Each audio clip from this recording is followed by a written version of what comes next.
Iniisip ng isang babae na nawala na ang kanyang sigla hanggang isang araw lumitaw sa harapan niya ang mas masigla at batang bersyon ng sarili niya na humihiling ng pagbabago. Ngayon ay balikan natin ang kwento ng Korean series na Hello Me mula sa taon ng 2021. Ang buhay ng babae na ito ay magulo at ang kanyang pang-araw-araw na buhay ay napakapurol at wala itong layunin. Ang buhay na ginagalawan niya ngayon ay sobrang kakaiba na buhay nito noong siya ay isang dalaga pa. Siya ay aktibo at halos minamahal siya ng lahat. Inatake din ito ang bully sa paaralan ng maraming beses nang nangbubuli ito ng ibang estudyante at pati ang bully na ito ay nahuhumaling sa kanya.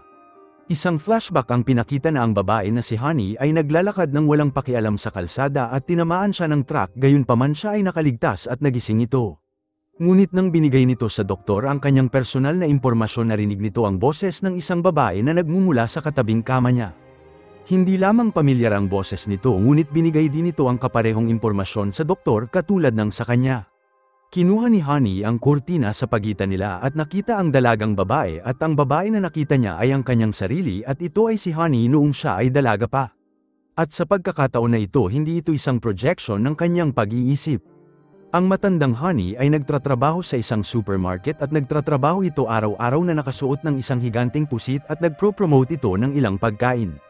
At ngayon isang batang lalaki ang subukan ng pagkain, ngunit nais niya itong kunin lahat. Pinigilan ni Honey ang bata at sinabi na maaari lamang nitong tikman ang isa sa kanila. Ang ina ng bata ay marahas na nagsalita kay Honey dahil sa pagpigil nito sa bata, ngunit sa kaparehong oras ang bata ay nagkaroon ng rashes sa kanyang muka. Dinala ng manager si Honey sa kanyang opisina at tila labis itong nagalit at naniniwala ito na pareho silang matatanggal sa trabaho, kaya naman natatakot ito na sabihin ito sa kanyang asawa. Nang umalis si Honey sa kanyang opisina, siya ay nilapitan ng dalawang pulis na inilagay siya sa kulungan para sa araw na yon. At sa tabi ng kanyang selda, dinala ng mga opisyal ang lalaking si Yoo-hyun na nakabrief lamang na may suot na coat, kaya naman sinimulan nito na sabihin kung ano ang nangyari sa kanya. Siya at ang pinsan nito na si Do-hyun ay mahilig na gumawa ng mga aktibidad, ngunit sa mga nakaraan ang kanyang ama ay pinagalitan siya at sinabi na hindi na ito bibigyan ng pera dahil si Yoo-hyun ay walang ginagawang maganda sa kanyang buhay. Nagpasya si Hyun na dumalo sa ilang job interview at nakakuha ng trabaho bilang masser. At matapos na magtrabaho ng ilang araw, na dislocate ang balikat nito at binigay sa kanyang ama ang pera na kinita nito. At syempre ang pera na ito ay hindi sapat upang bayaran ang kanyang ama, at ang tiyahin nito na ina ni Do-hyun ay sinubukan na kumbinsihin ang kanyang ama na itigil ito, ngunit si Mr. Jeman ay labis ang galit at hindi lamang niya ito pinalayas at kinuha din ang kanyang mga damit. Nakita siya ng dalawang pulis at inaresto siya, kaya naman napadpad ito sa selda na yon. At sa kaparehong oras ang lalaki na si Anthony at mga assistant nito na si Park at Vic ay pumasok sa istasyon ng pulis at lumuhad ito sa harap ni Honey dahil nakilala niya ito. At habang ginagawa nito ang kanyang huling pelikula bilang pangunahing karakter, nagdala si Park ng kape na may gatas at dahil intolerant ito sa gatas, kailangan nitong magtungo sa banyo. Si Honey ay nasa lugar na kumuha ng litrato at nagmadali si Anthony sa kanya dahil ang artista na katulad niya ay hindi maaaring mapahiya ng ganun. Pinaliwanag ni Honey na hindi ito kumukuha ng litrato niya, ngunit sa halip ng mga halaman. At sa kabila ng paliwanag nito, sumugod si Anthony sa kanya at sinira ang kanyang camera. Silang dalawa ay pinag-usapan ng bagay na ito sa mga detective kahit pa ito ay ganap na walang kaugnayan sa sitwasyon. At bago pa kawalan si Honey, hiniling ni Joo-hyun sa kanya ang ulo ng costume at binigay niya ito sa kanya. At kasunod nito ay nakatanggap si Honey ng isang tawag mula sa kanyang kapatid na si Hae-ang na gumawa ng isang blind date para sa kanya. At habang nagpatuloy ito upang bumili ng damit ang asawa ni Do-hyun na si Ji-yoon, ay inilabas sa kulungan si Woo-hyun at binalik sa kanya ang kanyang credit card. Nakita ni Woo-hyun si Honey sa kinagabihan habang hinihintay nito ang kanyang date sa isang restaurant. At nang dumating ang lalaki, nagkomento ito na mas maganda si Honey sa litrato kaysa sa personal. At sa kabila nito, nagsabi ito ng maraming papuri sa kanya, at kahit pa nagpa siya ito na iwan si Honey at magbayad ng kinain nila habang umalis ito matapos na sabihin sa kanya na pupunta ito sa banyo. Ang gabi ay naging delubyo para kay Woo-hyun dahil ang kanyang card ay na-freeze. At sinabi ni Jeman sa kanyang pamilya na itigil ang pagtulong kay Woo-hyun dahil kailangan itong matuto kung paano ito maging responsable sa buhay. Tinulungan ni Honey si Hyun sa pamamagitan ng pagbayad nito sa kanyang kinain at pagkatapos ay inilibre siya ng isang beer. At nang napagtanto nito na kailangan niyang umalis, nahulog nito ang kanyang telepono sa kalsada at nagpa siya ito na kunin ito, ngunit hindi nito napansin ang truck na paparating sa kanya. Ang series ay dinala tayo sa nakaraan nang ang mga estudyante sa paaralan ni Honey ay binoto ang kanilang paborito. Ang lahat ng estudyante ay binoto si Honey at pati ang bully ay inutusan ng kanyang mga tauhan na dalhin ito sa kanya upang may pagtapat nito ang kanyang pagmamahal sa dalaga. Gayunpaman dinala ng mga tauhan nito ang kaibigan ni Honey na si Ji-yoon at bilang si Honey inatake nito ang lalaki sa mukha. At sa mga oras na boboto ito binoto ni Honey ang kanyang sarili at isang araw nais nitong hindi pumasok sa paaralan kaya naman nangako ito sa bully na si Chun na magde-date sila kung tutulungan siya nito. Gayunpaman inuto niya ito sa pagpapainom ng gatas sa lalaki dahil si Chun ay intolerant sa gatas. Pagkatapos ay dumalo ang batang Honey sa isang audition para sa isang sayaw ngunit nakita siya ng kanyang mga magulang at sinama siya pauwi. Si Honey ay nagagalit sa kanyang mga magulang habang nagmamaneho sila sa malakas na ulan. Habang binuksan nito ang pinto ng sasakyan at tumakbo sa traffic hanggang sa tinamaan siya ng isang truck. At ngayon ang batang Honey ay nagising sa ospital na isang matandang Honey at ang matandang bersyon ay hindi makapaniwala nang makita nito ang kanyang batang sarili. Hinawakan nito ang dalaga upang malaman kung totoo ito at matapos na hampasin sa kanyang ulo kinuha nito ang kanyang paa at napagtanto na silang dalawa ay may parehong nunal sa paa.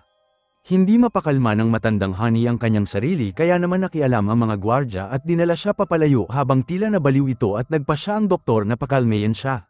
Samantala, tinignan ng batang Honey ang kanyang telepono at nakita nito na mayroon siyang 100 araw na natitira ngunit hindi niya ito maintindihan.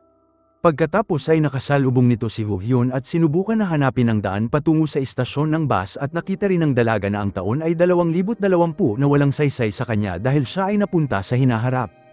At nang magising ang matandang Honey nakita nito ang batang Honey na sinusuri ang kanyang mga ID. Lumilitaw na pareho sila ng pangalan at parehong detalye at nagtanong ang batang Honey sa matanda na sabihin sa kanya ang isang bagay na siya lamang ang may alam. Binanggit ng matandang Honey ang isang insidente nang mahulog si Honey sa itaas ni Chun at hinalikan siya. Pinaliwanag ng batang Honey na hindi nito sinabi ang bagay na ito sa lahat kahit pa sa matalik nitong kaibigan. Ang mga babae ay walang ideya kung ano ang nangyayari at iniisip nila kung sila ba ay bahagi ng isang nakakabaliw na eksperimento. At matapos na mag-usap dinala ng matandang Honey ang batang Honey sa labas ng ospital ngunit nakasalubong nila si Ju-hyun at nagtataka at nais na sumunod sa kanila. Ayaw ni Honey na sumunod siya ngunit pinakita nito ang kanyang braso at sinabi na siya ang may pananagutan sa kanyang pinsala. Naalala ni Honey na iniligtas siya ni Ju-hyun at hindi ito nasaktan ng husto dahil sa kanya. Tinulungan ni Ju-hyun ang batang Honey na makalabas sa ospital ngunit nang makita siya ng matandang Honey sinabi nito na tumakas ang dalaga. Si Honey ay nag-aalala sa kanyang batang sarili ngunit nagawa niya itong mahanap sa isang palaruan. Ang batang Honey ay sinusubukan na alamin kung may paraan ba ito na makabalik at dinala ng matandang Honey ang dalaga sa bahay at minadali na gawin ang gawaing bahay. At lumalabas na ang bahay na ito ay hindi pag-aari ni Honey at sa katunayan ang bahay ay pag-aari ng kanyang kapatid at si Honey ay nagtatrabaho doon bilang katulong. At sa lalong madaling panahon si Hae-ang ay bumalik kasama ang kanyang anak na lalaki na si San-oh at naghain ng pagkain si Honey para sa kanila. Ang batang Honey ay naglakad sa silid kung nasaan ang matandang Honey dahil kailangan itong gumamit ng banyo. Gayunpaman lumikha ito ng gulo at nasunog ni Honey ang kusina habang sinusubukan itong itago ang batang Honey. Kailangan itong patayin ng apoy gamit ang extinguisher ngunit ang kanyang kapatid ay labis na galit sa kanya. At sa ibang lugar nagnakaw si Ju-hyun ng ilang mamahaling gamit ng kanyang ama upang maibenta niya ito at kumita ng pera. At sa kaparehong oras pinaalis ni Hae-ang ang kanyang kapatid sa bahay at walang kahit na anong pera si Honey ngunit dinala nito ang batang Honey na magpalipas ng gabi sa hotel na pag-aari ng kanyang kapatid gayunpaman wala silang pera upang makakain. Kaya tinawagan nito si Ju-hyun upang bayaran nito ang pera na binayad sa restaurant nung nakaraan gayunpaman si Ju-hyun ay walang pera. At sa sumunod na umaga bumalik si Honey sa trabaho ngunit sinabi sa kanya ng manager na wala itong ideya kung tatanggapin pa siya ng may-ari o hindi hanggang sa matapos ang kaso nito sa ina ng bata. At sa ibang lugar si Ji-yoon at ang ibang parte ng pamilya ay inihayag na mga shareholder sa Joa Confectionery kung saan ang kumpanya na gumagawa ng pagkain na kinain ng bata na nagka-rashes. Sinabi ni Ji-yoon sa board na huwag magbayad ng compensation sa babae hanggang sa malaman ng mga espesyalista kung paano nagkaroon ng rashes ang bata at baka naman walang kasalanan ang kanilang produkto. Ang ina ni Do-hyun ay nagpapakita na hindi ito masaya sa kanyang manugang nang sinabi nito sa kanya na lagi nitong sinisikap na lampasan ang kanyang asawa. Sinubukan ni Honey at Ji-yoon na makipagkasundo sa ina ng bata, ngunit ang mga bagay ay lumala nang maglakad ang bata sa labas at inalok siya ng batang Honey ng merienda na nagbigay sa kanya ulit ng allergy. Ang matandang Honey ay napagtanto ang nangyari at dinala niya ito papalayo bago pa malaman ng lahat kung ano ang nangyari. Sinisi ng matandang Honey ang batang Honey ngunit inihayag ng dalaga ang pagkadismaya nito sa matandang sarili niya. At dahil ito sa naging isa siyang kalunos-lunos na tao na nagmamakaawa sa lahat at umaasa sa iba. Ang away ay natapos nang maalala ng batang Honey na ang kanyang ama ay nabangga ng isang truck at nagtanong ito sa matandang Honey tungkol dito ngunit sinabi nito na ang kanilang ama ay nagtatrabaho sa ibang lungsod. Ang dalawang babae ay naghiwalay at ang matandang Honey ay nakatanggap ng tawag sa kanyang ina na nagtatrabaho bilang isang driver kasama ang lola ni Honey. Ang matanda ay nagdurusa sa pagkawala ng memorya kaya ang kanyang anak ay kailangan na isama siya sa trabaho. At dahil nang lulungo sa kanyang sitwasyon isinaalang-alang ni Honey na tapusin ang kanyang sarili ngunit siya ay nilapitan ng 3 lalaki. At nang ang sitwasyon ay malinaw na sa istasyon ng pulis ang isa sa mga gangster ay binigay ang card sa kanya kung sakaling may kailanganin ito dahil siya ay isang kolektor ng pautang. At sa kaparehong oras ang batang Honey ay sinubukan na i-reenact ang aksidente at umaasang makabalik sa kanyang timeline ngunit hindi nito magawang itapon ang kanyang sarili sa harap ng isang sasakyan. At ang matandang Honey ay muli siyang nakita at dinala niya ito upang magpalipas ng gabi sa isang bahay na pag-aari din ng kanyang kapatid. Ang dalawang babae ay gumugol ng gabi ng magkasama habang sa kaparehong oras nakipagkita si Anthony kay Yoo-hyun upang bumili ng mamahaling relo. At malinaw binente ni Yoo-hyun ang mga bagay na ninakaw nito sa kanyang ama upang kumita ng pera.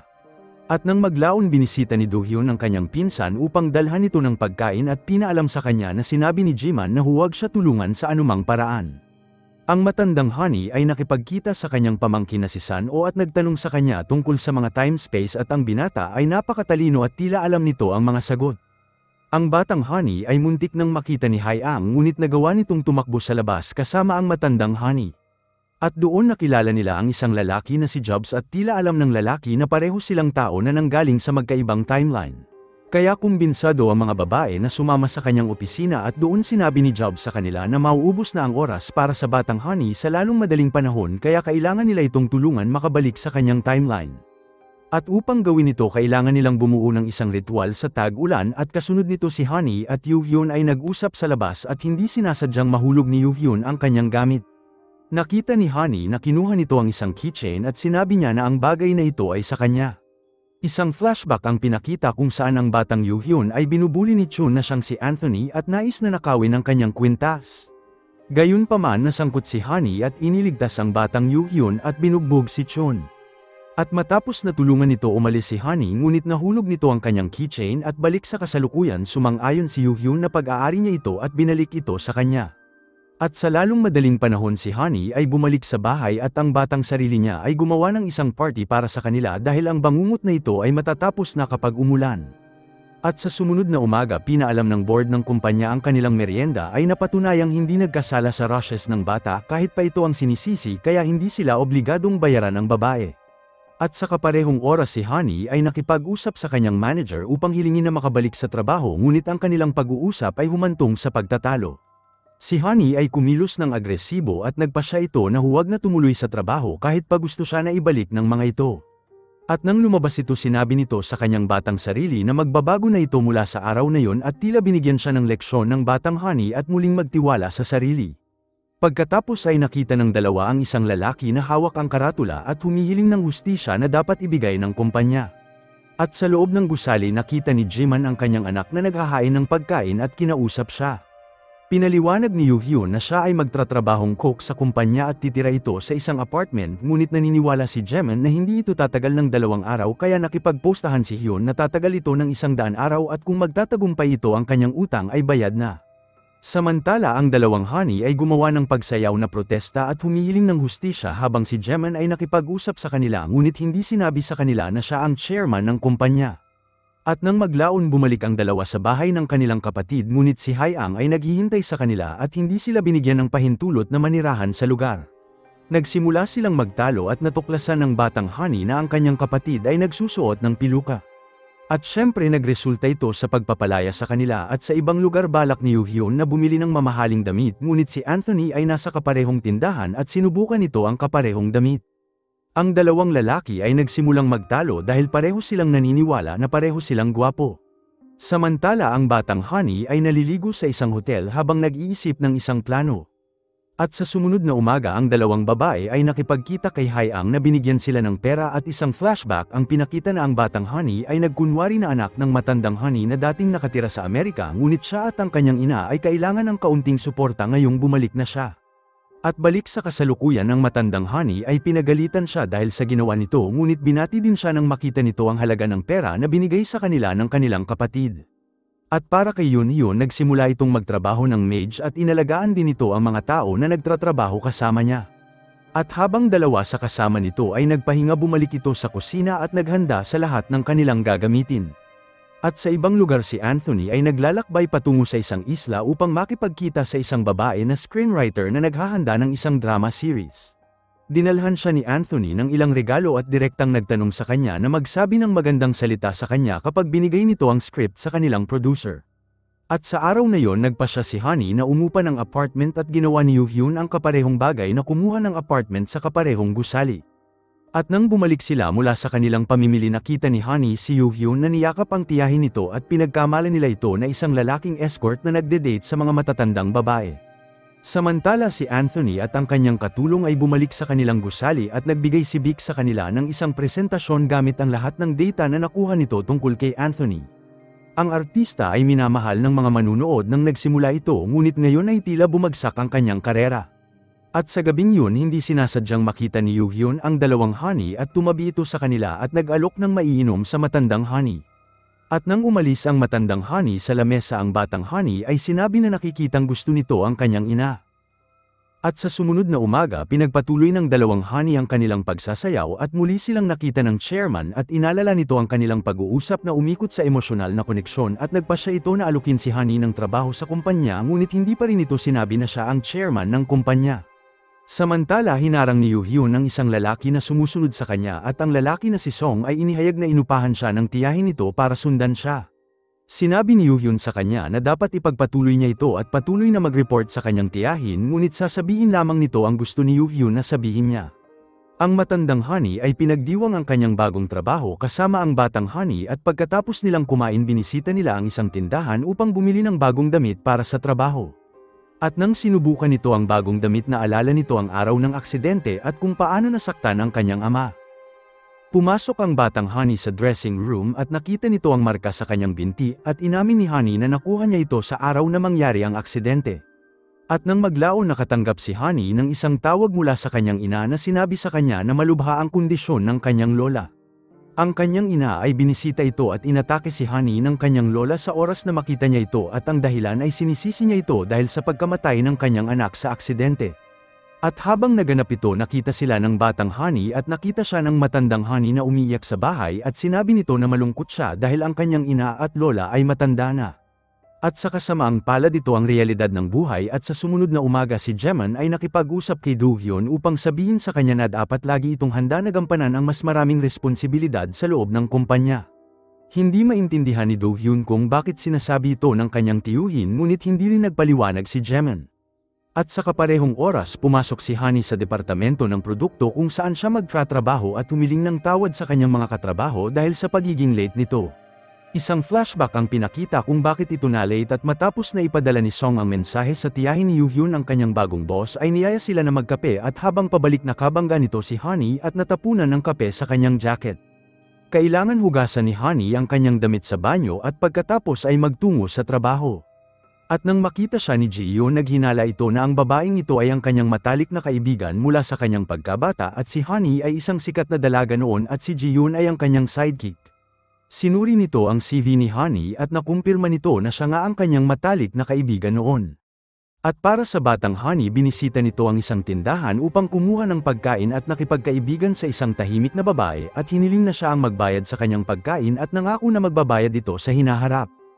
At nang makita nito ang isang ad sa telepono ng babae pinantasya nito ang pagiging isang artista at ang isang lalaki ay sinubukan na patayin siya ngunit iniligtas siya ng kanyang bodyguard. Nagtungo si Honey sa casting ngunit sinabi sa kanya ng producer na magiging supporting dancer lamang ito. Hindi gusto ni Honey ang role na ito ngunit kailangan itong magsimula kung saan at kailangan din ito ng pera. At para sa matandang Honey, nagboluntaryo ito na bumili ng pagkain para sa kanyang mga kasama, ngunit may natapakan ito at natapon ang mga pagkain. Bumalik ito sa tindahan upang bumili ng mas marami pang pagkain, ngunit naubusan rin ito. Sinubukan ni Yuhyun ang sauce na natira at bumalik ito sa kanyang kusina para lutuin ang kaparehong pagkain na yon. Pagkatapos dinala niya ito sa mga kasama ni Honey at ang lahat ay masaya sa pagkain na ito. At ilang oras ang lumipas, sinabi ni Jihyun kay Honey na magkaibigan sila dati at pinaliwanag din sa kanya na ang kanilang personal na relasyon ay hindi dapat makagambala sa kanilang trabaho. Samantala ang batang Honey ay nagnakaw ng ilan sa gamit ni Hae-ang, ngunit nakita ito ng kanyang anak at sinubukan na pigilan siya. Nakatanggap ang matandang Honey ng tawag at nagtungo ito sa istasyon ng pulis upang ilabas ang kanyang batang sarili. At sa labas ng istasyon, pinakita ni Hae-ang na hindi ito natutuwa na naging kapatid niya si Honey at binalaan niya ito na ilayo ang kanyang anak at tuluyang umalis. Ang insidente na ito ay sumira sa magandang mood ni Honey, ngunit ang kanyang batang sarili ay sinubukan siya na pasayahin. Kinuha nito ang isang stereo sa kanyang backpack at nagpatugtog ng isang kanta, at ang kanta na ito ay nagpaalala kay Honey kung paano sila sumasayaw ng kanyang ama at kumakanta ng magkasama. Nakaramdam ito ng labis na panghihina at nagtungo ito sa labas habang umupo at nagsimulang umiyak habang inaalala ang kanyang nakaraan. Nakita siya ni Yuhyun, ngunit nagpa siya ito na huwag manghimasok habang binisita ni Anthony si Jobs upang malaman kung paano ito muling mahalin ng mga manunood, at sinabi nito na kailangan niyang gumawa ng ilang ritual. Sinabihan siyang scammer ni Anthony, ngunit sinabi ni Jobs ang isang detalye na si Anthony lamang ang nakakaalam, at malalapit nitong kaibigan na naging artista ito dahil gusto nito makuha ang atensyon ng isang babae. At sa sumunod na umaga, nakita ni Honey ang chairman ng aksidente at dumating din si Yuhyun.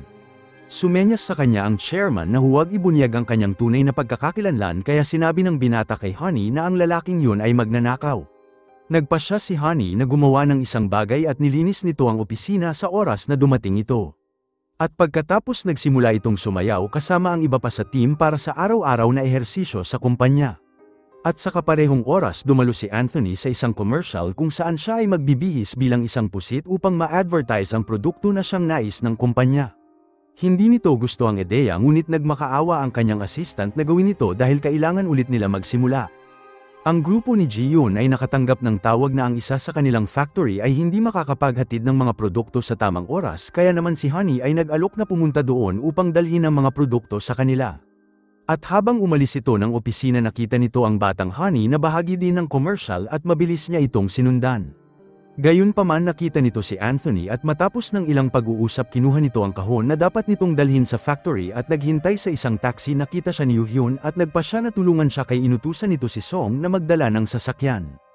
At balik sa loob ng kumpanya, ginawa ni Anthony ang ad at nakita ng batang Honey na kumakain siya ng tinapay, at naalala nito si Chun na kinakain ang kaparehong tinapay na yon, at naalala na sinusubukan siyang halikan nito sa nakaraan. Silang dalawa ay nahulog at nagdikit ang kanilang mga labi habang napansin din ito na mayroon itong marka sa kanyang likod, at nagpapatunay ito na si Anthony ay si Chun. Naglagay si Honey ng gatas sa kanyang inumin na nagpadala sa kanya diretso sa banyo. At doon nakita ni Anthony ang isang mensahe na nagsasabing alam nito ang kanyang tunay na pagkakakilanlan at mayroon din itong lumang litrato niya. Si Honey at Yuhyun ay dinala ang box sa pabrika at naghintay sila sa sample ng pagkain na matapos. At habang pabalik sila dala ang pagkain, nakita nila ang isang lalaki na nalulunod sa isang lawa. Pinagsama-sama ni Honey ang mga pagkain at ginamit niya ito upang gumawa ng isang life jacket na inihagis nito sa lalaki upang mailigtas ito. Inilagay ni Honey ang kanyang sariling buhay sa panganib, ngunit iniligtas din siya ni Yuhyun at kinuha ito sa tubig.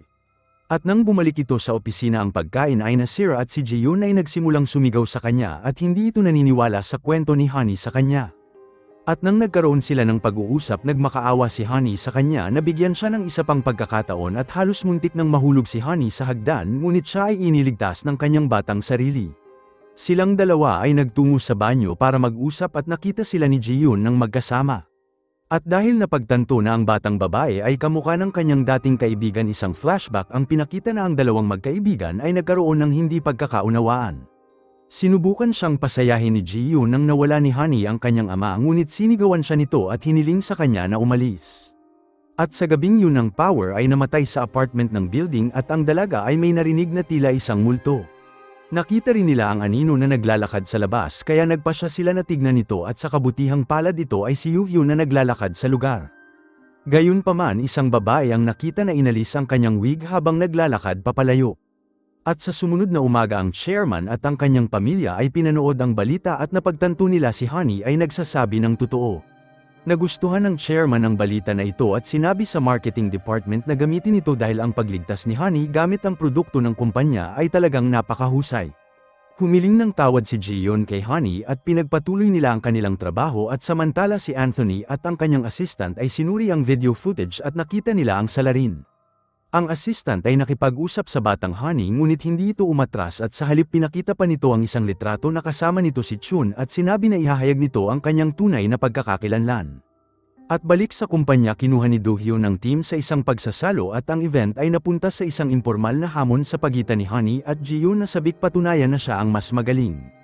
At sa ibang lugar ang tiyahin na si Ji-sook ay nakipagkita sa isa sa tauhan nito at nagtanggap ng ilang impormasyon sa chairman at siya ay laban sa matanda dahil nais nito kunin ang kumpanya. Naglakad si Honey pauwi na tila nakainom sa gabing yun at nakita siya ni Yoo-hyun at dinala siya pabalik sa bahay. At sa kaparehong oras si Anthony at ang assistant nito ay nalaman ang bahay ng batang Honey at nagpa siya ito na bisitahin ito.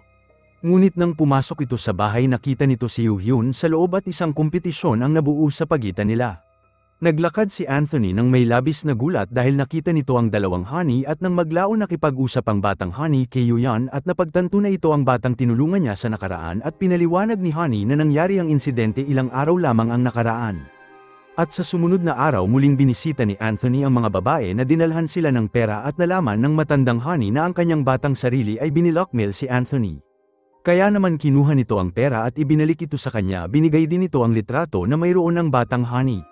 Pagkatapos ay bumalik ito sa bahay upang tiyakin na ang batang Honey ay wala ng litrato ni Chun. At sa kumpanya pinaalam sa chairman na ang kanilang sales ay bumagsak sa kanilang produkto na strawberry. Pinaalam sa kanya ni Ji-yoon na mayroon silang problema sa farm na nagbibigay sa kanila ng strawberry kaya naman pinutol nila ang kontrata at nakipagkasundo sa bagong farm. Si Sun-oh ay may gusto sa batang Honey na tila kakaiba dahil ang dalaga ay tiyahin niya ngunit dahil alam nito na anak ito ng kanyang tiyahin lumalabas na alam niyang pinsan niya ito. Habang ang matandang Honey ay nagtratrabaho si Anthony at Yoo-hyun ay patuloy na nagkikita ng hindi sinasadya kung saan mas kinainisan nila ang isa't isa. Sinabi ni Anthony na dati silang nagde-date ni Honey kung saan nag-imagine si Yoo-hyun ng eksena na magkasama sila. Ang grupo ni Honey ay nasa bagong misyon at binisita nila ang farm na dating nagbibigay sa kanila ng mga strawberry. Ang may-ari ay ayaw nang makipagtrabaho sa kanila dahil sinira nila ang kontrata ngunit nagkaroon si Honey ng ideya at tinawagan ni Yoo-hyun at hiniling nito sa kanya na ilarawan ang ilang recipe na ginawa sa strawberry. At nang inihain nito ang pagkain ng lahat ay nagustuhan nito at sinabi ni Honey sa kanila na ang lahat ng produkto ay gawa sa kanilang strawberry kaya naman dapat nila itong ipagpatuloy para sa kanilang mga customer. Ang may-ari ng farm ay kumbinsado at sinabi ni Jiyeon sa board na dapat nilang bayaran ang farm kung anuman ang halaga na nais nila dahil ang kanilang mga strawberry ay sulit. Kumuha si Yoo-hyun ng pagkain kasama si Honey sa araw na yun ngunit hindi nila maalis sa kanyang isipan na nagde-date sila ni Anthony. Pagkatapos ay naglakad silang dalawa pauwi at nagkaroon sila ng malalim na pag-uusap. At para kay Anthony ang kanyang assistant ay may ilang masamang balita para sa kanya at sa pagsuri sa kanyang mga social media na pagtanto nila na si Anthony ay nawawala ng katanyagan at maraming mga haters ang lumalaban sa kanya.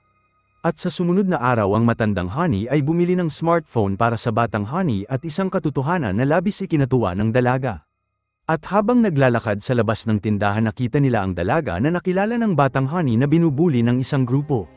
Ang parehong Honey ay sinubukan na tulungan siya ngunit sila ay binugbog ng mga bully. Ngunit pagkatapos ang maliit na dalaga ay pinakawalan ng kanyang galit at nauwi sa pananakit sa mga bully at lahat sila ay napunta sa istasyon ng pulis kung saan napagtanto ni Honey na ang ama ng dalaga ay isang lalaki mula sa kanyang departamento. At habang kumakain sinabi ng lalaki na matagal na panahon mula nang makita niya ang kanyang anak ng ganun kaligaya. At matapos na maghiwalay sinabi ng matandang Honey sa kanyang batang sarili na siya ay proud sa kanya. At sa sumunod na araw nag-organisa si Anthony ng isang kaganapan upang ayusin ang gap sa pagitan niya at ng kanyang mga haters. Ang mga babae ay dumalo sa event at pati na rin si Yoo-hyun na tila napilitan nito dahil gusto nitong kasama ang dalawang Honey. At nang matanggap ni Song ang tawag mula kay Gi-sook sinabi nito sa kanya na si Yoo-hyun ay gumagawa ng isang voluntaryong trabaho at ang kanyang tiyahin ay nagulat dahil si Yoo-hyun ay tila nagbabago na. At pagkatapos ng event ang assistant ni Anthony ay dinala ang mga haters sa isang hapunan at sinabi sa kanila na gagawin nila ulit ito kung kukuha sila ng magandang litrato kasama si Anthony. At sa ilang sandali nakakain si Anthony ng isang bagay na nagpadala sa kanya sa banyo ngunit hindi ito gatas. Tinulungan siya ni Honey na makapag-relax at nagkaroon sila ng pribadong usapan at nagpapakita na gusto pa rin siya ni Anthony. At sa bahay ni Ji-yoon ng kanyang biyenan ay nahuli siya na kumakain sa 10 oras ng gabi at pinahiya siya. Narinig siya ni Do-hyun at nakialam at sinabi sa kanyang ina na masyado itong garapal sa kanyang asawa. At matapos ng event ni Anthony nais nitong ihatid ang mga babae sa bahay ngunit sumama si Yoo-hyun sa kanila. Silang dalawa ay pumasok sa bahay kasama ang mga babae at nagulat sila nang mamatay ang ilaw at nakita ang tila anino sa labas ng apartment. Silang apat ay lumabas upang paalisan ng multo ngunit napagtanto nila na ang multo ay tila isang tao. Tumakbo ang grupo sa multo ngunit nauwi ito sa pag-aaway ni Anthony at Yoo-hyun habang nahuli ni Honey ang multo at inalis ang wig ng babae. At lumalabas ang multo na ito ay ang pamangkin ng landlady na gustong takutin si Honey dahil nais nitong makuha ang lugar ng apartment. Si Anthony at Yoo-hyun ay malapit ng maglaban ngunit nagpasya sila na pag-usapan ang mga bagay. At sa kabila ng pag-uusap walang tunay na conclusion sa kanilang dalawa at nagpasya na ipagpatuloy ang nagaganap na kompetisyon. At nang bumalik si Yoo-hyun sa bahay ni Honey nagsimula nitong sabihin sa kanya na mas maganda kung may pagkain na makakain ng mga tao na hindi nila kayang kainin. Nakaisip si Honey ng ideya sa pamamagitan ng pag-alala sa nangyari sa bata at sa katunayan ang kumpanya ay nagdaraos ng kompetisyon taon-taon kung saan ang mga empleyado ay maaaring makilahok sa pamamagitan ng pagmungkahi ng bagong ideya sa klase ng merienda. At dahil mayroon premyong pera si Honey at Yoo-hyun ay sumang-ayon na magtulungan upang manalo sa kompetisyon. Silang dalawa ay gumising ng maaga sa sumunod na umaga at nag-commute sila patungo sa kumpanya. Umupo sila sa isang lamesa at si Yoo-hyun ay pinakita ang ilan sa kanyang mga ideya at ang solusyon sa kanilang merienda ay mahanap ang basic na sangkap na makakain ng lahat na hindi magdudulot ng anumang allergy. Nakita ng chairman ang kanyang anak sa elevator sa araw na yun at nagkaroon ng maikling usapan sa pagitan nila. Ngunit nang makarating ito sa kanyang opisina malinaw na masaya ito dahil ang kanyang anak ay nakatuon sa paggawa ng bagay na nagpapasaya sa kanya. At samantala hiniling ni Anthony sa batang Honey na sumali sa kanyang ahensya dahil naniniwala ito na siya ay magiging mahalagang asset para sa kanila dahil sa kagandahan nito. Sinundan siya ni Honey sa kanyang opisina ngunit wala ito sa mood upang sumang-ayon sa kahit anong kondisyon ni Anthony. At sa opisina ng matandang Honey ang ama ng dalaga na niligtas nila ay binigyan siya ng notebook bilang isang paraan ng pasasalamat. Ang notebook ay naglalaman ng ilan sa kanyang tala kung ano ang dapat pagtuunan kapag tumikim ng isang pagkain. At sa kaparehong oras nakaranas si Ji-yoon ng pananakit at dinala siya ng kanyang asawa upang makita siya ng doktor. Inanunsyo ng doktor sa kanila na siya ay 3 buwan na buntis at nang lumabas sila si Ji-yoon ay nag-alala dahil uminom ito ng marami noong nakaraang araw ngunit sinabi ni Do-hyun sa kanya na ang lahat ay ayos lamang. At sa ibang lugar si Gi-seok ay nakipagkita sa isa sa tauhan nito at pinaalam sa kanya na ang chairman ay patuloy na nakikipag-usap sa iba pang miyembro ng board at pagkatapos ay naisip nito na may isa pang paraan upang makuha nila ang kumpanya. At kung magagawa nito na ibagsak ang presyo ng stock ng kumpanya magagawa nitong bumili ng mas maraming stocks at maging pinakamalaking shareholder kung saan mas magkakaroon nito ng kapangyarihan. Samantala ang chairman ay nagtatrabaho sa kanyang opisina ngunit ngayon ay pinapakita na tila may problema sa kanya. Ang matandang Honey ay pinagpatuloy ang kanyang trabaho at habang nasa supermarket ang kanyang mata ay napunta sa tofu at mabilis nitong tinawagan ni Yoo-hyun at sinabi sa kanya na ang tofu ay maaaring maging pangunahing sangkap sa kanilang merienda. At nang maglaon dinala ni Do-hyun ang kanyang pinsan upang kumuha ng pagkain at ibinalita na si Ji-yoon ay buntis. Si Yoo-hyun ay labis ang tuwa tungkol dito at pinaalam pa niya ito sa buong tao sa lugar. Ang matandang Honey ay nakipagkita sa kanyang pamilya upang pag-usapan ang kalagayan ng kanyang lola ngunit nagkaroon din ito ng pribadong pakikipag-usap sa kanyang kapatid. Kinuha ni Honey ang stereo at si Hae-ang ay naantig nang makita ito dahil nagpapaalala ito sa kanilang ama. Ngunit habang nag-uusap ang lola nila ay umalis sa bahay at si Honey at ang kanyang ina ay nagmaneho hanggang sa makita nila ito at dinala pabalik sa bahay. At sa sumunod na araw si Honey ay masaya na marinig na si Yoo-hyun ay gumagawa ng mga variation ng kanilang ginagawang merienda. At samantala si Anthony ay gumawa ng diskarte at naging mukha ito ng town hall. At para sa batang Honey binisita nito ang bahay ni Hae-ang upang makita nito ang kanyang lola habang nagising ang matandang babae at nakilala nito ang dalaga. Niyakap ng matanda ang dalaga at sinabihan siya ng magagandang salita habang binigyan siya nito ng isang charger at sinabi na kailangan nitong sagutin ang tawag sa telepono. Sinubukan ni Honey na umalis ng bahay ngunit pinigilan siya ni Sun O habang nakita rin siya ng kanyang ina at nabitawan ni Honey ang charger habang tumakbo ito. Tumawag ang babae sa matandang Honey dahil nais nito makipagkita at nagtataka ito ng labis na makita ang kanyang anak na tila dalaga pa. Samantala si Gi-sok ay nakipagpulong sa may-ari ng farm at sinabi ng babae babayaran siya nito upang tumanggi sa kasunduan niya sa kumpanya. Ngunit sa oras na umalis ang babae inihayag na ang lalaki ay nirecord ang kanilang pag-uusap. At sa gabi binisita ni Ki-jong ang kanyang anak at dinala sa kanya ang charger na naiwan ng batang Honey dahil pinagalitan siya ng matanda dahil dito. At nang bumalik ang batang Honey sa bahay binuksan nito ang kanyang lumang telepono at pinakita na nag-charge ito. Samantala binisita ng chairman ang kanyang doktor sa mata at sinabi sa kanya na ang kanyang kondisyon ay lumalala at kalaunan ay mabubulag ito. Sinubukan nitong maglakad ng iba ang kanyang salamin ngunit nahirapan ito sa paligid habang nakita siya ng kanyang anak at nagpasya sila na kumain ng magkasama. At habang kumakain sinabi ni Yoo-hyun sa chairman na hindi siya nito tinuruan uminom gayunpaman tumugon si Jaeman na hindi niya ito ginawa dahil si Yoo-hyun ay walang oras para sa kanya kaya naman nagsimula silang uminom. At sa lalong madaling panahon tinapos ni Yoo-hyun ang ilan sa mga sample ng merienda at dinala niya ito sa batang Honey para sa isang test. Sinubukan ng dalaga ang lahat sa mga ito ngunit tila hindi masyadong natuwa ang dalaga sa pagkain. Naghanda ang batang Honey na dumalo sa isang audition ngunit ang kanyang matandang sarili ay sumunod sa kanya. Ang mga advertisers ay nagustuhan silang pareho at inimbitahan nito ang matandang Honey na maging parte ng commercial. At nang maglaon nakita ng babae si Yoo-hyun kasama ang kanyang tiyahin at labis silang nagalit sa kanya dahil sa pag-aakalang isa itong male escort. Ngunit sinundan sila ni Yoo-hyun sa bahay at pinaliwanag sa kanila na ang babaeng nakita nila ay ang kanyang tiyahin. At ngayon na muli na silang magkaibigan nagtipon sila ng grupo ng mag-aaral upang subukan ang kanilang merienda ngunit sumang-ayon ng mga kalahok na ang merienda ay kulang pa. Naalala ni Honey ang isang alaala noong pagkabata ng isang grupo ng mga lalaki ang gumawa ng inihaw na bigas gamit ang isang makina.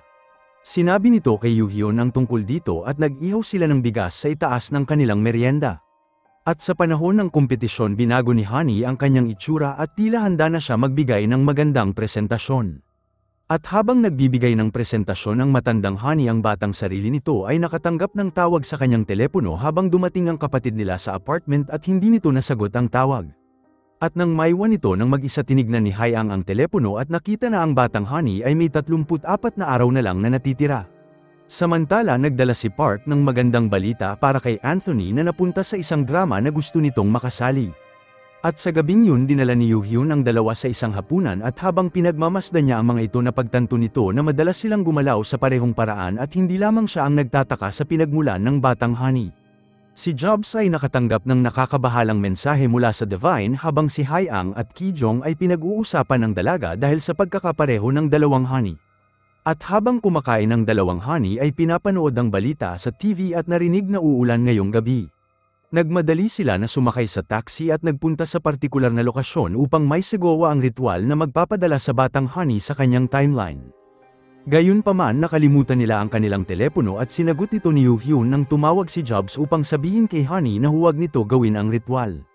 Sumakay si Yoo-hyun sa taxi upang habulin ang babae at habang nakasakay ito sa cab iniisip nito ang mga nangyari pabalik at napagtanto nito na ang batang Honey ay talagang si Honey. At sa madaling salita ang dalawang babae ay iisang tao lamang at napagtanto ng matandang Honey na nakalimutan nito ang kanyang telepono. Kaya naman ginamit nito ang telepono ng nakakabatang sarili niya upang tawagan ang kanyang numero. Sinagot ito ni Yoo-hyun at sinabi sa kanya ang tungkol sa mensahe na binigay ni Jobs na huwag nito gagawin ang ritual. At sa kaparehong oras ang driver ng taxi ay sinabi na ang brake ay hindi gumagana at nagresulta sa pagbangga ng sasakyan sa isang puno. At nang magising si Honey sa ospital binisita siya ni Jobs at sinabi sa kanya na mali ito tungkol sa ritual at mayroon silang mas malaking problema at sinusubukan ng tadhana na itama ang glitch na ito sa Matrix kung saan lumitaw ang batang Honey sa timeline nila kaya ang dalaga ay nasa panganib. Sinabi ni Jobs kay Honey na kailangan nitong humanap ng paraan para ipadala ang batang sarili niya pabalik sa timeline nito ngunit kailangan din niya ito protektahan na huwag mamatay. Nagbigay si Jobs sa kanya ng isang spell na magpapanatili sa batang Honey na ligtas pansamantala at nais malaman ni Yoo-hyun ang higit pang detalye tungkol sa pagpapadala sa batang Honey pabalik sa kanyang timeline ngunit walang ideya si Jobs kung paano ito gagawin. Samantala inimbitahan ni Ji-sook si Ji-yoon para kumain at kinausap siya tungkol sa kahalagahan ng pagpapatibay ng kanilang pamilya. Ang tunay na motibo ng matanda ay hikayatin siya para sa mga madilim nitong plano. At balik sa bahay ang matandang Honey ay inilagay ang spell sa itaas ng pinto upang pigilan ang masasamang enerhiya sa lugar. At nang maglaon ng matandang babae ay nakipagkita kay Song na nagtratrabaho pa din sa kanya kahit pa nagpapanggap ito na kaibigan ni Yoo-hyun at nakakuha ng isang flash drive. Binigay nito ang drive kay Ji-yoon at ang babae ay nagpatuloy na isaksak ito sa computer ni Honey matapos na mahulaan ang kanyang password. At sa sumunod na araw ito ay magiging emosyonal na pangyayari para sa matandang Honey at sa una ang batang sarili niya ay sinabi sa kanya na hindi nito nasagot ang tawag kahit pa sinabi ng lola nila na kailangan niya itong sagutin. At pagkatapos ang mga kasama ng matandang Honey ay naghihintay sa kanya na magdiwang dahil nanalo ito sa snack contest. Ngunit dumating ang ilang opisyal at kinuha siya dahil mayroon silang ebidensya na ninakaw nito ang sangkap ng merienda mula sa ibang kumpanya. Si Yoo-hyun ay dinala rin habang umiyak si Ji-yoon nang makita niya ito habang tinawag ng matandang babae ang kanyang anak para kausapin ito sa opisina. Si Ji-sook ay naghahanda na gumawa ng hakbang at sinigurado nito na inaasahan niyang nasa panig niya ang kanyang anak. Si Honey at Yoo-hyun ay tinanong ngunit sinabi nila na sila ay nagtrabaho sa kasangkapan ng merienda ng sarili nila at hindi nila kinopya ang sinuman. At nang maglaon si Jaeman ay nagkaroon ng problema sa kalusugan at binisita siya ng kanyang anak. Nanumpa si Yoo-hyun na hindi ito manloloko at hiniling sa kanyang ama na maniwala ito dahil kilala nito ang kanyang anak. At samantala si Anthony ay nahaharap sa kanyang nakaraan dahil natuklasan ng isang reporter na dati siyang bully sa paaralan. Ang paghahayag na ito ay tumama sa kanyang reputasyon kaya nagpasya si Anthony na gumawa ng isang presscon kung saan sasabihin nito na titigil na siya sa pag-aartista. Nang bumalik ang matandang Honey sa bahay hindi nito makita ang kanyang batang sarili at tumakbo ito upang hanapin siya. At dahil hindi niya ito mahanap bumalik ito sa bahay at nakita ang batang Honey na kumakain. Ang matandang Honey ay nagalit sa kanya at pinagsabihan ito at pagkatapos ay umalis ito. Nakita siya ni Yoo-hyun at inalok siya ng isang pamunas ngunit sinabi ni Honey na hindi naman ito umiiyak. Naniniwala si Yoo-hyun na isa itong kasinungalingan dahil nakita na niya ito umiyak ng maraming beses. At matapos nakausapin siya bumalik si Honey sa bahay at nakipagkasundo ito sa kanyang nakakabatang sarili. At sa sumunod na araw nakipagkita si Ji-sook sa kanyang anak upang bigyan ito ng flash drive. At sa labas ng kumpanya si Yoo-hyun ay nakipagkita kay Song at inihayag na alam niyang nagtratrabaho ito sa kanyang tiyahin. At balik sa loob isinaksak ni Do-hyun ang drive sa kanyang computer at nakita nito ang video footage ng kanyang asawa na naglalagay ng ebidensya sa computer ni Honey. Nagambala siya ni Yoo-hyun at dinala siya para uminom at nagtatanong kung may alam ba ito sa nangyari laban sa kanya. Tumugon si Do-hyun na wala itong alam at sa gabing yun binisita ni Ji-yoon si Honey upang kamustahin sila at sinabi na siya ay nagdadalang tao. Natanggap ng batang Honey ang balita na labis nasasabik dahil si Ji-yoon ay ang kanyang batang kaibigan at ngayon ay buntis na ito. At habang sinamahan ni Honey si Ji-yoon sa kanyang sasakyan silang dalawa ay inihayag ang kanilang kalungkutan sa mga bagay na nangyari sa kanila sa nakaraan. At isang araw inihayag ni Ji-sook sa kanyang anak na ang mga may-ari ng farm ay bina-blackmail siya sa recording na mayroon sila laban sa kanya. At nais nito na makipagkita ang kanyang anak sa lalong madaling panahon dahil mayroon ebidensya ang mga ito. At para sa magkakaibigan nagpasya sila gumugol ng oras habang ang chairman ay nakatanggap ng isang balita. At lumalabas ang mga metal na hibla ay natagpuan sa ilan sa produkto ng kumpanya at ang chairman ay halos bumagsak. At nang maglaon ng ina ni Honey ay nakita ang lumang photo album at napagmasdan nila na ang batang Honey ay parehong-pareho kung ano ang itsura ng matandang Honey noon. Si Ki-jong ay determinado na bisitahin ang kanyang anak sa gabing yun at hindi nito tinanggap ang anumang dahilan sa kanyang anak habang dumating din si Hae-ang at walang pagpipilian si Honey kundi sabihin ang totoo. At sa kaparehong oras binisita ni Yoo-hyun ang kanyang ama sa ospital at nagpanggap si Jaeman na ayos lamang ito ngunit sa katotohanan ay halos hindi na ito makakita. At sa oras na mawala ang kanyang anak hiniling ni Jaeman kay Do-hyun na huwag ipagtapat ang kanyang kalagayan sa kahit kanino man. Gumawa si Ji-sook ng hakbang at tinipon ng mga shareholder ng kumpanya upang sabihin na sa kanila na gagawa ito ng pagboto. Ang chairman ay may lubhang sakit at ito ang magandang pagkakataon na palitan siya ng isang tao na kayang patakbuhin ang kumpanya. Sinabi ni Ki-jong sa kanyang anak na tutulungan siya nito sa lahat ng kailangan nito ngunit si Honey ay nakatanggap pa ng mas magandang balita. At sa sumunod na umaga sinabi ni Yuhyun na silang dalawa ay tinanggap na bumalik sa trabaho dahil walang sino man ang may ebidensya laban sa kanila at ang akusasyon sa ginawa nila sa merienda ay gawa-gawa lamang. Bumalik si Yuhyun sa trabaho ngunit nag-alala ito nang malaman nitong hindi niya makita ang kanyang ama kahit pa sa ospital. Tinawagan ni Yuhyun ang kanyang pinsan upang magtanong sa kanya at sinabi ni Do-hyun na ang kanyang tiyuhin ay nasa abroad para sa business trip. At lumalabas si Do-hyun ay nagsinungaling sa kanya at nais ni Jaemin na gumugol ng oras ng mag-isa upang masanay ito sa kanyang buhay nang hindi nakakakita. Nagdala ng pagkain si Ki-jong sa batang Honey at masaya itong kinain ng dalaga at silang dalawa ay gumugol ng oras ng magkasama at naalala ni Ki-jong ang kasiyahan nito bilang ina. At sa trabaho si Jo-hyun ay hinarap ng kanyang biyenan dahil napagtanto nito na nabigo si Ji-hyun na ilagay ang mga ebidensya laban kay Honey at Yoo-hyun. Nakita ni Do-hyun ang asawa niya na umiiyak at hiniling sa kanyang ina na tigilan na ito at sa gabing yun ng batang Honey ay muntik ng masagasaan ng sasakyan ngunit nagawa siyang iligtas ng matandang Honey. At balik sa bahay isiniwalat ng matandang Honey ang katotohanan at hiniling sa batang Honey na mas mag-ingat ito. Samantala aksidenteng tinulungan ni Yoo-hyun ang lola ni Song at dinala ito pabalik sa kanilang bahay. At nang makita kung gaano kabait si Yoo-hyun nagpasya si Song na tulungan si Yoo-hyun sa kahit na ano. Samantala nakipagpulong si Do-hyun sa may-ari ng farm at sinabihan ito na lubayan ang kanyang ina dahil mayroon silang ebidensya na nagnanakaw ito ng pera sa kumpanya. At isang araw sinundan ni Yoo-hyun si Do-hyun sa lokasyon ng kanyang ama at binasa ng assistant ni Jaemin ang isang kontrata na dinala ni Do-hyun para sa kanya. Ang kontrata ay hinihiling kay Jaemin na ilipat ang kanyang share sa kumpanya kay Ji-seok at pagkatapos ay dumating si Yoo-hyun at nakipag-usap sa kanyang ama at kinumbinsi ito na huwag sumuko sa kanyang buhay.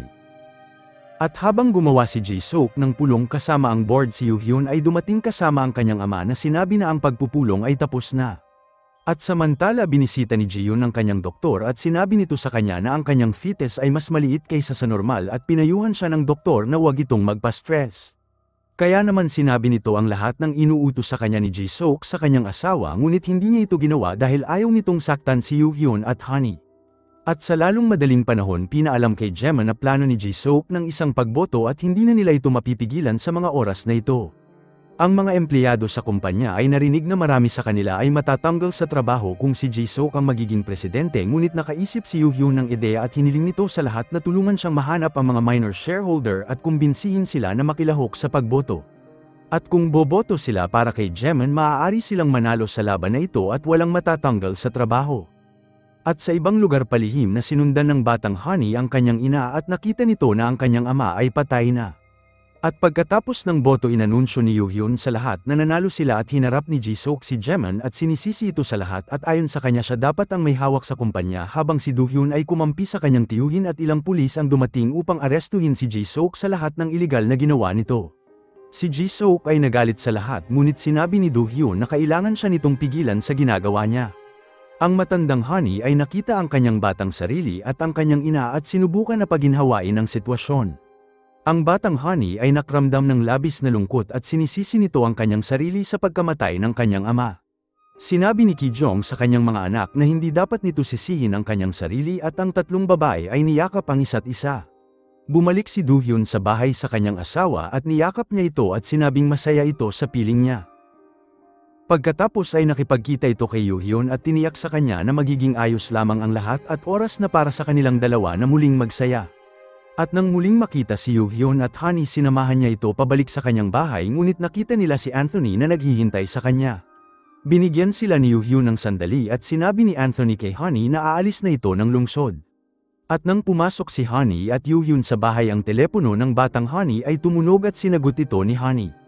Ang tawag ay mula sa kanyang ama na sinabi na gusto siya nitong bigyan ng isa pang pagkakataon sa buhay ngunit nauwi ito sa paglagay sa kanya sa panganib at pati na rin ng batang Honey.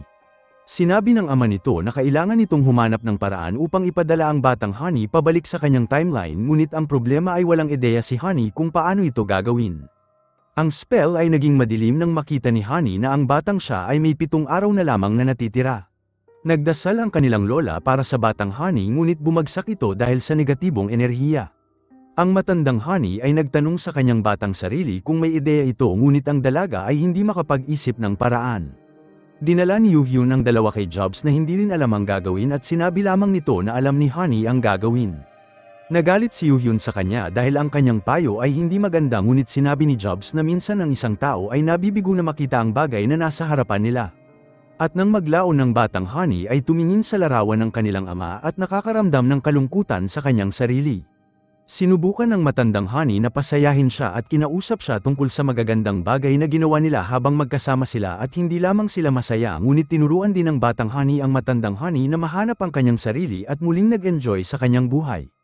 Binisita ni Do-hyun ang kanyang ina sa kulungan upang linawin na mahal niya ito, ngunit ang pagmamahal sa kanya ay hindi ibig sabihin na tutulungan siya nito sa masasamang gawain. At sa gabing yun nagdala si Yoo-hyun ng cake para kainin kasama ng mga babae, at nang makita nito ang larawan ng kanilang ama naalala nito na nakita niya ito sa nakaraan. Nang mawala nito ang kanyang ina noong bata siya ang lalaki ay binigyan siya ng isang pagkain at bulaklak para gaman ang kanyang pakiramdam. At sa sumunod na umaga ang batang Honey ay muntik ulit maaksidente, ngunit ang matandang Honey ay muli siyang niligtas. At ibig sabihin na kailangan nilang magmadali at humanap ng paraan upang makabalik ito. Si Yoo-hyun at Jaemun ay binisita ni Ji-seok sa kulungan at sinabi nila sa kanya na maghihintay sila na magbago ito. At samantala nakita ng batang Honey ang photo album at napansin ang litrato ng lugar na may mga lily flower. At sa gabing yun napananginipan din ito ang kaparehong lugar at nakita ang kanyang sarili na naglalakad sa isang tunnel. At dahil may 2 araw na lang na natitira, alam ni Honey kung ano ang gagawin, at nang magising ang matandang Honey ang batang Honey ay wala na sa bahay. Isang flashback ang pinakita na binisita ni Honey ang lugar na yun kasama ang kanyang ama noong dalaga pa ito at si Yoo-hyun, at ang matandang Honey ay nakita ang batang Honey. At matapos na magpaalam sa kanila pumasok ang dalaga sa loob ng tunnel at isang malinaw na ilaw ang sumalamin sa kanyang mukha. Bumalik ito sa kanyang timeline at ang kanyang ama ay tinamaan ng isang truck sa pagtatangkang iligtas siya. Nilapitan ito ni Honey nang may luha sa kanyang mata, ngunit sinabi ng kanyang ama sa kanya na huwag nito sisihin ang kanyang sarili. At balik sa hinaharap ang matandang Honey ay binisita ang kanyang pamilya upang sabihin sa kanila na nakabalik na ang batang Honey. Lumabas ang lola ni Honey at nagawang makipagkasundo sa kanyang apo at humiling ng paumanhin sa pagsisi nito sa kanya sa pagkamatay ng kanyang anak sa loob ng maraming taon. Ang lahat ng bagay ay umayon at nagpasya si Yoo-hyun na umalis sa kusina at sumali ito sa product development team. Si Anthony ay naging cook at nagtrabaho sa isang tindahan, at isang araw ay nagkita sila ni Yoo-hyun at napagtanto na siya ang bumili ng relo ng kanyang ama. At sa wakas nagpatuloy si Yoo-hyun na gumugol ng oras kasama si Honey hanggang sa maging magkasintahan sila. Salamat sa panunood. Kung nagustuhan mo ito, huwag kakalimutan mag-like at subscribe para sa mga susunod pa nating movie recap.